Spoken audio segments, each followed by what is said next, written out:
தனியார் மருத்துவமனையில் கொடுக்கப்பட்ட தவறான மருந்து காரணமாக தனக்கு கண் பார்வை பறிபோனதாக மூதாட்டி ஒருவர் திருப்பூர் மாவட்ட ஆட்சியர் அலுவலகத்தில் புகார் மனு அளித்துள்ளார். திருப்பூர் மாவட்டம் பெருமாநல்லூர் ஈட்டி வீரம்பாளையம் பகுதியைச் சேர்ந்த மூதாட்டி வசந்தி என்பவருக்கு கோவையில் உள்ள தனியார் மருத்துவமனையில் ஜூன் மாதத்தில் கண்புரை அறுவை சிகிச்சை செய்யப்பட்டதாக கூறப்படுகிறது. அறுவை சிகிச்சைக்கு பின்னர் மருத்துவமனையில் கொடுக்கப்பட்ட கண் மருந்துகளை பயன்படுத்தி வந்த நிலையில் கடந்த 2 நாட்களுக்கு முன்னர் மூதாட்டி கண் பார்வை இழந்ததாக தெரிவிக்கிறார்.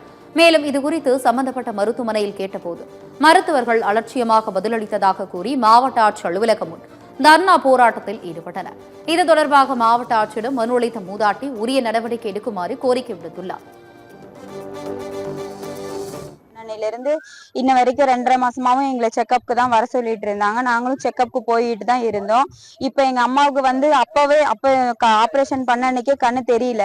ஆனா நாங்க என்னன்னு கேட்டதுக்கு கண்ணுல அவங்களுக்கு நரம்பு சப்போர்ட் பண்ணலாம் அது இதுன்னு எங்கள்கிட்ட டாக்டருங்க என்ன சொல்றாங்களோ அதை தான் நாங்க கேட்டுக்க முடியும். அப்ப நான் பெருச்சிபாளையம் ஹாஸ்பிட்டலுக்கு ஜிஹெச்சுக்கு அங்க செக்அப் பண்ணி என்னன்னு கேட்டதுக்கு கருவிழி டேமேஜ் ஆயிருக்கு, நீங்க கருவிழி தான் மாத்தணும் அப்படின்ற மாதிரி சொன்னாங்க. அம்மாவுக்கு நியாயம் கிடைக்கணும்.